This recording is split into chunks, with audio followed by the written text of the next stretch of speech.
What's good, everybody? It's your boy O'Shea Duke Jackson. We're back at it again here on the live stream, and we're back for another edition of the Hall of Game podcast. And this particular show is dedicated to black men who are looking for upward mobility, whether it's in a career change, whether you're looking to go up the corporate ladder in your job you have right now, or if it's just going into a new business. This is what we do. We are here bringing the talented brothers in the industry that we can to talk about these things. And today we have our brother engineering Cannabis. He has a very, very, very good academic background, but I'm gonna let him brag on himself. Go ahead, brother. Thank you for coming on, brother. And thank you. As you said, I have a diverse background. I have a bachelor's in chemical engineering, master's in civil engineering. I'm currently finishing up my second master's in logistics and supply chain, and currently trying to enroll in a PhD in mathematics. Oh wow. Okay. All right. So as you see, the brothers getting all kind of numbers and stuff. So one in chemical, one in civil, and working on the second master's, and then also trying to get a degree, a PhD. Now, is the PhD going to be like at an actual university? University of New Mexico. Basically, that's where it's going to probably be a PhD in mathematics. Okay. What now? What do you plan to do with the PhD in mathematics? I'm interested in that. Currently, I'm a data scientist, and Okay. what I work on is data science and automation. And basically, that's one of the things. Everybody's talking of automation, but they don't understand what automation is.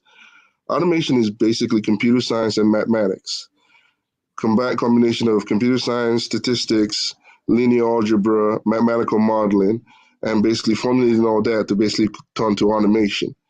So what I'm doing with my mathematics degree is basically the goal is to either go into more research in terms of in cannabis industry and basically in data science and formulate more mathematical models and predictive analysis. Hmm. Okay. So let me ask you this: with all that you have as far as the information with being an engineer, did you get your undergrad in chemical or civil engineering? Undergrad in chemical, masters in civil. Okay, how did you get to where you are now, and in understanding what we know about, or what you know about the cannabis industry in tech? So, because I've also been working for 10 to 15 years. I've been working currently I'm a senior data scientist. So I've been working, learning different algorithms, programming, learning how to automate processes. So funny enough, your guests from Gabe to your brother, the brother who got the manufacturing, everything, all what I do is basically encompasses all what they do plus automation.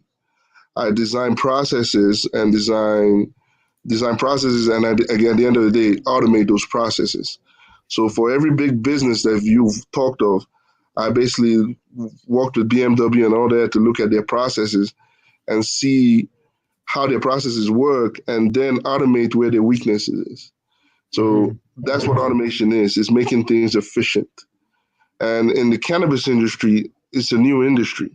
So there's a lot of mistakes and a lot of problems in this industry. So what I looked into is how can I solve their biggest problems in the industry, and their biggest problems were basically identified, and also how can I solve it? And I said I can use data science. So before I could implement data science into the industry, I had to learn about the industry. So I had to read about the pharmacology of cannabis, the cultivation of cannabis. I had to read about the chemical analysis in the cannabis industry. I had to read about the dispensary. Also read about all the existing laws in the cannabis industry. So every kind of law, I read it. I read on the Canadian law, because you remember Canada it's federally legal So I read the Canadian law, read every kind of state law regarding cannabis from California to Colorado. So now I have a breadth of knowledge of the whole cannabis process. Now that I have the knowledge of the process, I can now look at the problems and know where I can automate it. And I'll talk about some of the problems in there and how you can see how you can solve some of the problems and how those problems can even lead into a bigger industry too. So that's how I got in the industry. Basically, with my knowledge of data science, I decided to go and look into a new industry that has a lot of problems and a lot of opportunities. And cannabis was it. Okay. Do you have headphones? Yeah, hold on. Okay. So we don't have enough feedback. And yeah, guys, so obviously. Yeah, I hear you really good.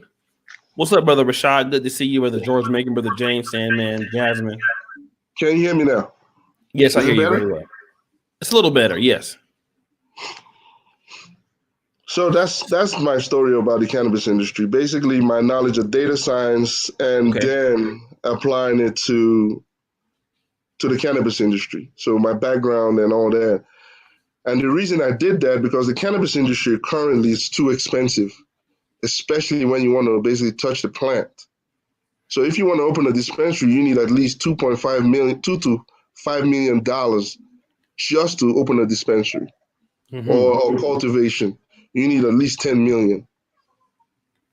And I don't have that kind of money just laying there out. So I decided to use my background and then you enter the cannabis industry itself. Let me ask you this. What if you're a person that, I mean, obviously you're highly intelligent to even, do all the background work to kind of set this infrastructure to be able to build on even looking at, because you're looking for your way to get in. So you looked at all of these infrastructures that you had to kind of go, and I'm talking about the infrastructure as far as the laws in Canada and in California, and seeing what the holes were in the cannabis infrastructure to solve problems for that infrastructure so that you can, make money at the end. But all of us, or most of us probably listening, don't have the data research abilities that you have to even know what those problems are. If you're a person that's new and you don't have the skill set that you have, how could somebody else take advantage if they don't have $10 million, as you said, or if they don't have your experience? Okay. Yes, my experience is, I won't say unique, but it's okay. It's what it is. Now, if you don't have my experience, you have your own experience. You have your own set of skills. If you're a driver or truck driver, the cannabis industry currently needs transportation. Currently, they're looking for people who can transport cannabis products from one location to the other. And now the laws surrounding that industry, transportation industry, is there, but it's very profitable. And right now in Chicago, they're giving incentives for minority individuals to open their own cannabis business. And for a license, especially in transportation, it's not as expensive as doing other industry, other product processing or cultivation. Trucking is basically less expensive than basically cultivation and all the other aspects. Now, what is the pay? Obviously, so let's say if you want to get into trucking for cannabis, are there specific things that you need outside of being a regular trucker? What are the things that you need? You need a license. And you also need a software. It's called a track and trace software. This software is basically it's implemented into every cannabis business. And that cannabis business basically utilizes both you just need a good truck, you need to apply for a license, and that license itself, you need to apply for that license and all that, and also the software for track and trace will basically aid in this basically starting your own truck in Chicago or any place. but you also need a good lawyer that gives you the laws, insights, the laws for the trucking itself, because you're still basically transporting a federally illegal product. Oh, So you okay. need you will need a transportation license. You will need a software that's called track and trace that basically is implemented by each state. Each state's require that you have that track and trace, and you need a reliable truck. So, and also in terms of the cannabis product itself, I believe it has to be environmentally controlled. So your truck has to have that environmentally controlled aspect of it too. When you say environmentally controlled, what do you mean by that? Temperature. So, for instance, for instance, in the cannabis, when you want to store cannabis itself to keep it fresh and all that, it has to be environmentally controlled, meaning temperature. So the temperature has to be controlled in that system. So, for instance, a fridge or a controlled fridge itself needs to be installed in the truck itself. So these are just some of the tools you will need as a transportation of cannabis itself. Let me remember, go ahead. I'm sorry. Go ahead. And remember, it's still a federally illegal drug. So states, you will get inspection from the state.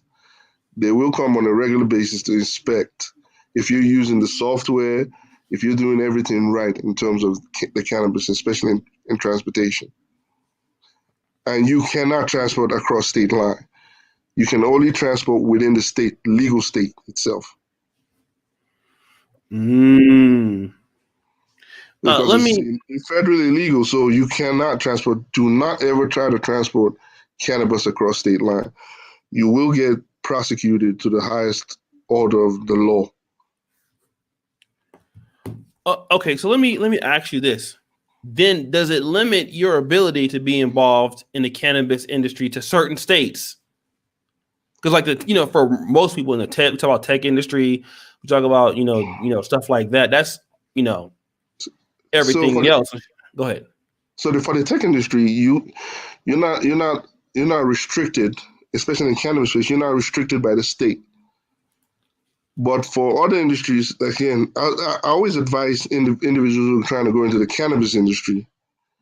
I do prefer you not to go into where you touch the plant directly. I prefer you go into the ancillary business. Business, you do not touch the plant. It is too expensive to touch the plant. Mm-hmm. Find businesses that help support the cannabis industry. Touching the plant is way too expensive. Like the old adage that the individuals who went digging for gold, the people who got rich were the people who sold the shovels. That's the same thing with the cannabis industry. You do not need to touch the plant. Rather be the individual who sells the shovel. And when I say the shovel, individuals who sell tech services, with the individuals who sell legal services, accounting services, again, transportation services. These are the aspects you should be focusing on. Do not focus on touching the plant. It's too expensive. It's too risky. And at the end of the day, it's not as profitable as being individuals who support the plant. Because at the end of the day, when this product becomes federally legalized, the individuals who profit from it are the individuals who build brands around it and build that brand for a long haul. For instance, when Prohibition came out, the individuals who profited from Prohibition wasn't the farmers, were the people who made the alcohol, the brands that made the alcohol. So those were the individuals who profited. Just apply the same concept with Prohibition to the cannabis industry. People who profit are not going to be people who touch the plant, are the people who build brands around the plant. Mm-hmm. Okay. Now, let me ask you this. Besides transportation, and shout out to Tony Maceo. He wrote a really good article about this a few years ago on negromanosphere.com. Shout out to Tony. What are the other opportunities? Because we know that truck driving is a way that, independent on if they're, transporting within state, what are some of the other services that brothers can get into with the cannabis industry? anything you can think of, there is something. If you want to cook, there is an avenue for a cook. I always tell people to look ahead. For instance, if when cannabis becomes federally legal, you can open your own packaging, basically food packaging company, where you put a little bit of cannabis in your food and package it and sell it basically worldwide. You can also create ointments. You can create teas. If there's something you've done in your old job or anything, it can be applied to cannabis. Anything you can think of, I will tell you how it's done. There's nothing you can tell me, even content marketing. Right now, advertising for cannabis in most platforms is illegal. It's kind of shunned. You're not going to see much cannabis advertising because there's still a lot of, again, federally illegal, and there's a lot of basically stereotypes regarding of it. And there's a lot of basically people avoiding social media platform, avoiding cannabis advertising. But if you can advertise or market well, you can come in the industry and make a lot of money in just marketing and advertising. So there isn't any aspect anything you tell me, I will tell you how to make money in the cannabis space. Let me talk. I think we talked the last time. We talked about a lot of people who make a ton of money in these cash businesses can't start bank accounts. And let me shout out to Clay Brett Pro. For those who don't have $10 million in investment capital like me, I'm pretty sure a college degree of some sort will help us get respect from investors. Thank you, brother Clay Pro. As much as you give money, I thought you had $10 million, nigga. Red alert, cannabis stocks have plummeted since summer 19. Why? Okay, we'll ask that. What up, brother Ant James? Good to see you. What's up, brother Rashad? Brother Rashad Reed. He sends me some interesting emails. Ryan James, Green Machine. Let's ask this question right here. Brother wants to know, cannabis stocks have plummeted since summer of 2019. Why? There's with that, there's a lot of things you can pack in that. So, for instance, the laws regarding cannabis, there are a lot of federal laws that are not favoring cannabis itself. Some of the it's still illegal federally. And a lot of banking laws. Currently, we have some laws that's trying to go through Congress with banking, but it's not going fast enough. So a lot of cannabis businesses are basically not being funded by banks, or they can't even do anything with banks. So in terms of plummeting, why these stocks are plummeting, there's a lot of factors. It goes from laws being enacted. It goes to banking laws. There's a lot of stuff why that whole stock is basically plummeting. Also, the black market. The black market is thriving right now in cannabis. So these are most of the factors that are affecting the cannabis itself. So it's just not one aspect. There's a lot of aspects affecting the plummet of the stock market. And again, I repeat, those problems are also solutions that people will pay big money just to solve.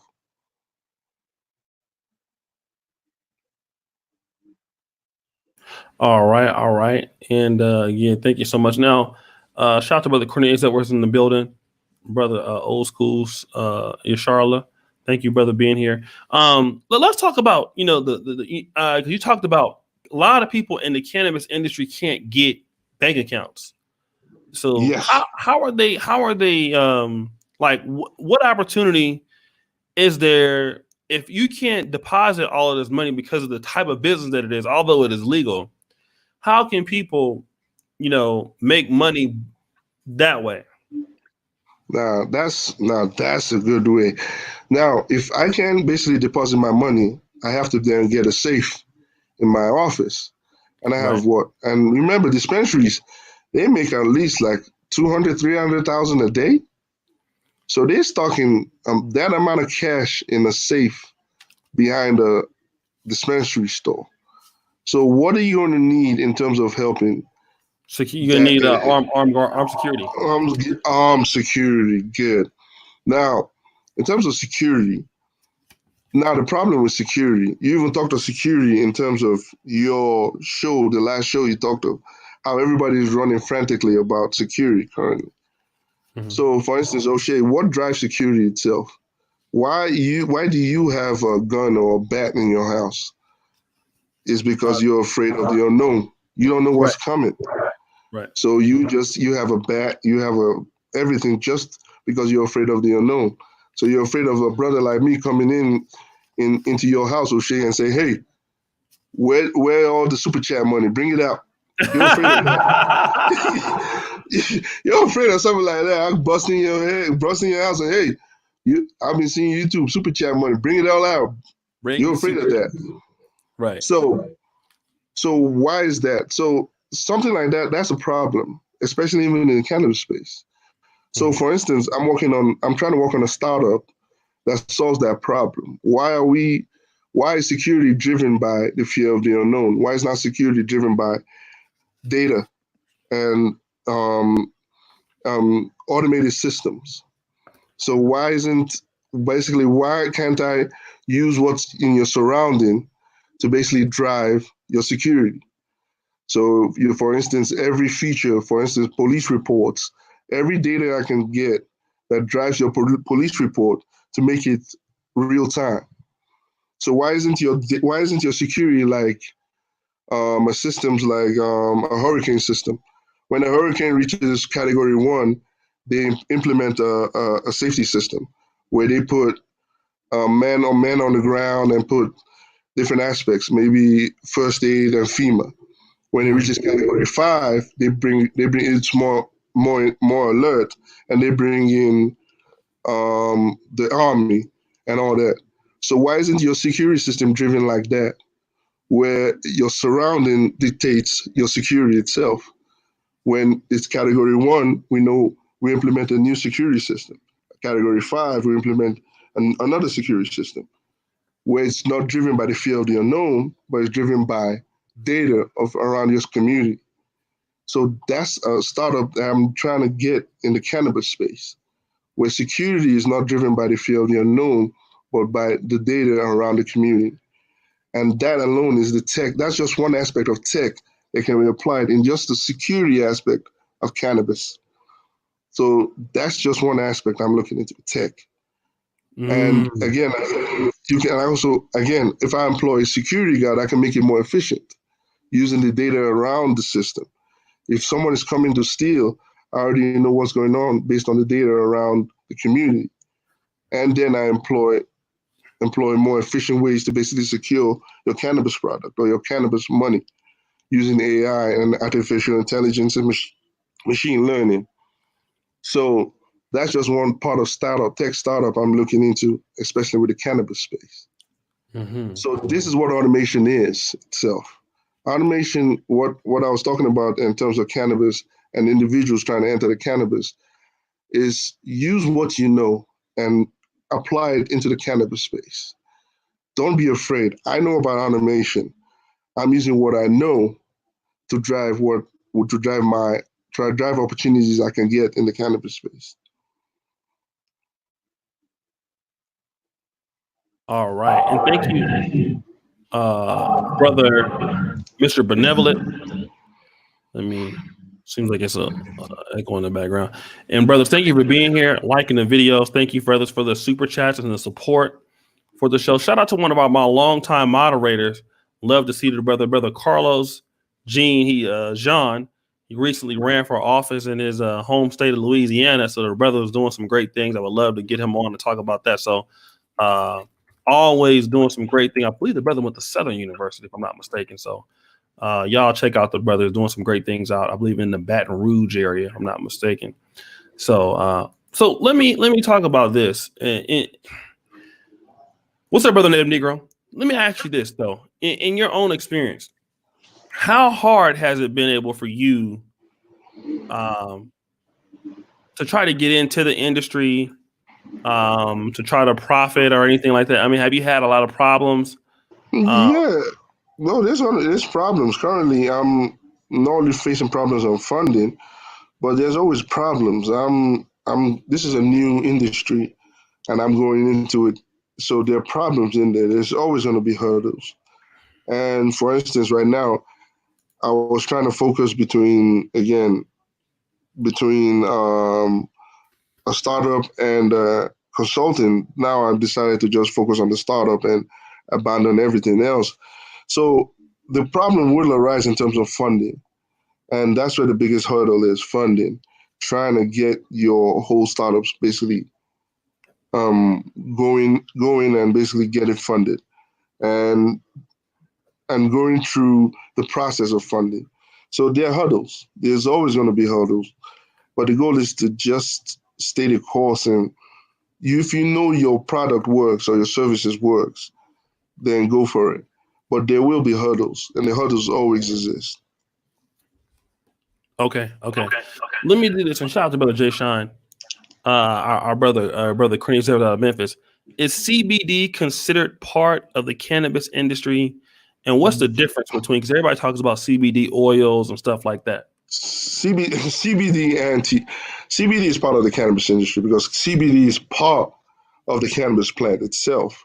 CBD is basically the THC part is the psychoactive part of the plant, which gives you that high, that euphoric feeling. When you smoke it, you're high, all that. That's THC. CBD is the other part that doesn't have that that doesn't give you that euphoric feeling, but gives you a more wellness in your body itself. So these are just two parts of the plant. There are up to 150 chemical compounds in that plant. CBD and THC are just two parts of it. There's CBDVs, THCV, THCA, THCB. There's a lot. But CBD and THC are just part of the plant itself. So CBD is part of the cannabis industry. Okay. Now, are there? Let's just say, and the laws are different too. The laws are different and associated with that. So CBD currently is now federally legal because it doesn't have that euphoric feeling. Based on the farm bill, it made it federally legal to sell CBD across state line and everywhere. Unlike THC, you can't do that. But CBD now is a legal product, which can be sold around across federal line. But now there's a problem with the FDA basically trying to see if they can either sanction CBD or not. But currently, CBD is basically allowed to be sold federally illegal across state line. Right, and so that's what I wanted to get at, because what if you're a brother and you want to get into? I mean, I'm assuming that CBD has less returns. Obviously, probably, CBD. Again, I studied the pharmacology and physiology of CBD. You might be a medical doctor, but they don't do this, the endocannabinoid system. So the endocannabinoid system is basically part of the body in terms of physiology. It controls most regulations of the body. So for instance, the receptors in the body is CB1 and CB2. These are the endocannabinoid receptors in the body. These controls mostly every active process in the body. So for instance, CB1 is generally located in the central nervous system, basically the brain, the spine. And CB2 is basically located in the kidneys and your immune system. Okay. So when you smoke THC, it basically goes straight. That's why it goes straight into that's why you get that high feeling, because it goes straight into your central nervous system, your brain and your spinal cord. And when you smoke CBD, it goes into your immune system, which helps with some of your basically health wellness. It's not been proven yet. So the problem with this industry is there's not enough research to prove the effects of CBD in the body. So most people right now, that's what FDA is trying to basically curtail. People are making too much assumptions about CBD. They're making CBD believe that CBD is the all cure drug, the drug that can cure anything. I've seen people selling CBD as a drug that can cure cancer and all that, but it has not been proven yet. And people are making irresponsible claims and irresponsible sales. They're trying to sell this drug as something that's not yet proven. And the FDA is cracking down on that. So if individuals who are trying to get into the CBD industry and just go in there and white labeling and telling them, hey, this CBD drug is going to cure your headache, or it's going to cure back pain or it's going to cure cancer. If you don't have scientific research backing that, you will get in trouble. You will either get sued or basically shut down. So individuals who's looking into the CBD industry, look into it with responsibility. Individuals are not doing that. Individuals are just going into the CBD market and just selling CBD as an all cure drug, but it's not, because it's not been proven scientifically that this drug has any kind of ailment, any kind of cure in any ailment, except CBD has only done that except for seizures in minors. It's only been approved for seizures. CBD. That's it. It hasn't approved for any other drug because the FDA has an 11-step process, and currently CBD is in just the first stage of the 11-step process, and the first stage is just basically doing research, and there are 11 stages, and CBD is just in the first stage in any research I've read. Okay. All right. All right. So let me ask you that. With all that being said, and thank you for going over the physiology of CBD. With that being said, though, does it still make it in terms of, because obviously the THC element of the cannabis industry seems to be more lucrative, although I mean, albeit much more difficult to enter, while CBD, which is legal, and obviously we don't understand the mechanisms of what it can do. It seems like it would be, an easier go at that, but is it as profitable in your opinion? Currently, I believe THC will be more profitable because of the not only but the psychoactive effect, but also I believe in terms of infusion, in terms of in goods and services like edibles and any other like alcohol. It's not, you can't do it with alcohol. It's still illegal to do it with alcohol. But if you can infuse it in different products, especially THC, I believe it's going to be more profitable. So, for instance, if Coca-Cola wants to come up today and infuse THC in their Coca-Cola product, it's going to be a big hit. And why do I know this? Smirnoff basically produced a non-alcoholic beverage with THC infused in it, and it sold out in a day. THC infused non-alcoholic beverage was infused and sold in Canada, and it sold out in a day. So if that can be done with just a non-alcoholic beverage, imagine what's going to happen when you start doing with alcoholic beverages, infusing it with soft drinks and all that. It's going to be a big hit, and it's going to be its own. Again, if you infuse it with an alcoholic beverage, imagine that's going to be its own industry because you infusing two psychoactive product, THC and alcohol, and you're infusing both of them. So that's going to be its own industry and its own regulation and its own profitability itself. All right, all right. Let me see what we got here.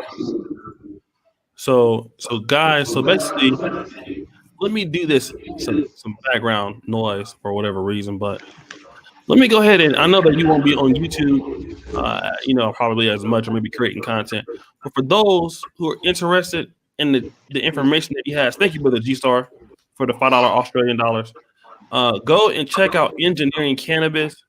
Very talented, brother has a lot of information that's not out there yet. He's working on a security startup right now, and he has been giving information on this. I would appreciate you brothers to go over and subscribe. Hopefully, he may be doing this. He's always on the Hall of Games, right? Whenever we have a Hall of Game, he's always in the chat, Yeah, super I'll chat. You see probably be like that? there. Well, Yeah, currently, I'm just going to have to focus on the startup. right. And the goal now is just to focus on that. But at the same time, um, the information in the cannabis channel is going to be there. Again, there isn't much information about cannabis in YouTube right now because it's restricted, and basically there isn't any monetization of cannabis itself. So that's why there's not much information on cannabis itself on YouTube. So, Mm-hmm. but the industry is growing, it's getting bigger, a lot of problems, a lot of solutions, and a lot of money being made from research. Currently, if they federally legalize cannabis. The amount of research money that's going to be devoted into that alone will be billions. Just to Wow. study the effect of cannabis on, for instance, the effect of cannabis on a minority group, maybe in Pennsylvania or something. The effect of cannabis on that group. What are the effects on the business, wealth, health? Just doing that research alone will garner you money for that research itself. Social engineering research. So again, the cannabis industry is open to everybody. Again, I'm a proponent for tech. And again, I've gone from security. I just did security. You can go to cultivation. Currently, I'm also looking at automating the whole cultivation site. How to automate it where only one person can run it. It can be done. I'm looking at every aspect of it, from cultivation, security to other aspects. So the cannabis industry is open. All you need to do now is basically find what you're good at. Again, I just mentioned cooking.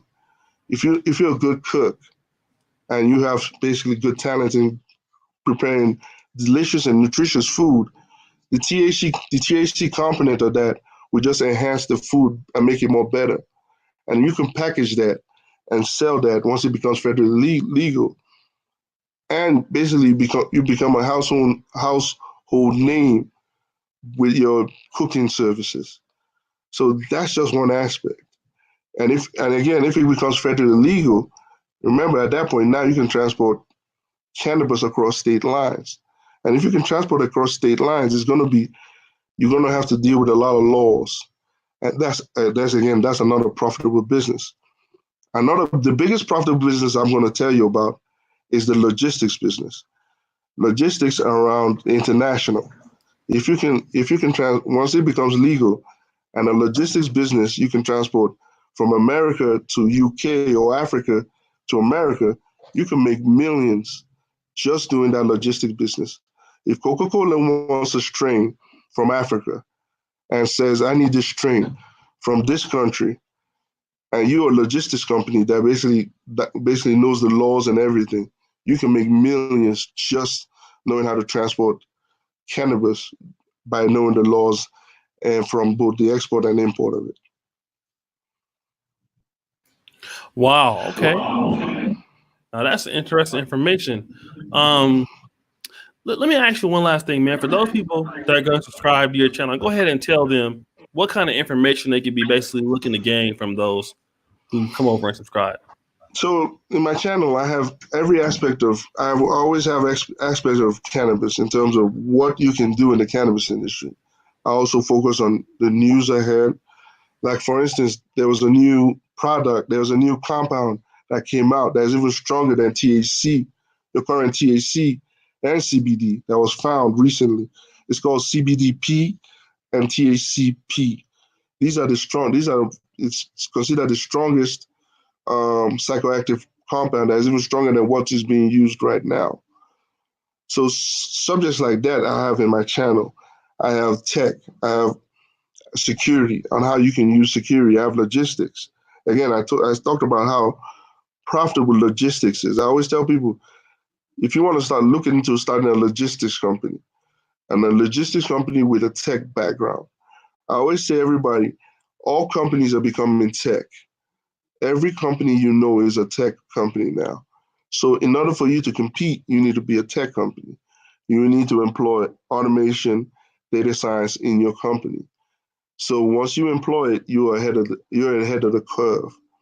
So for instance, if you have a logistics company and you employ data science and AI, you can basically not only automate your transportation system, but automate the laws within it.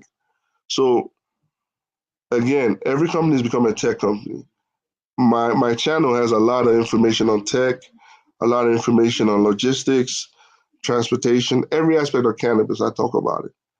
So that's where my channel encompasses it.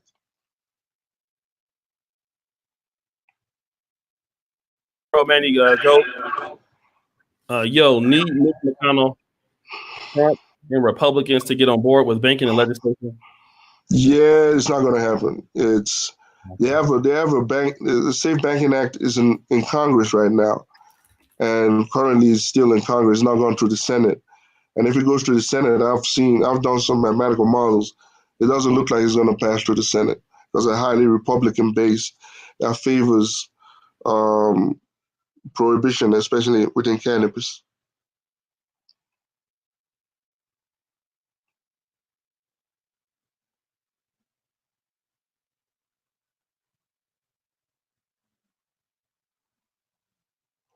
Hey, O'Shea.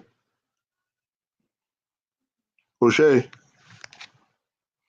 Can you hear me? Yeah, I can. Yeah. We can All hear right. you. So, guys, we're gonna go right to the the brother pill about Andrew Gillum. I'm echoing for whatever reason, but Clay Pro. Hey, are those hemp sticks considered the cannabis industry? Sometimes I Hemp feel hemp is basically CBD.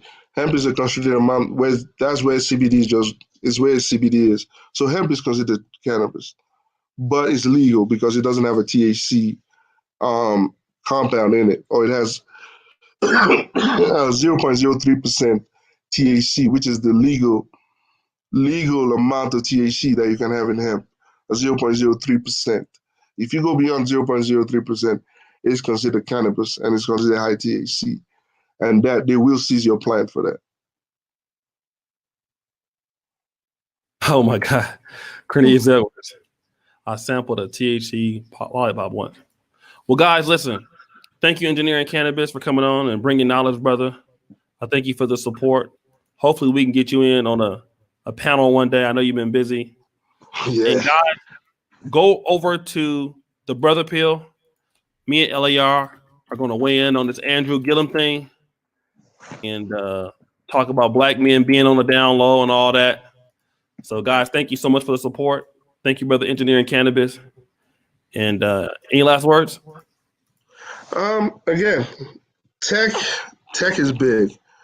Automation is big. Don't fear automation. Automation is basically mathematics and computer science.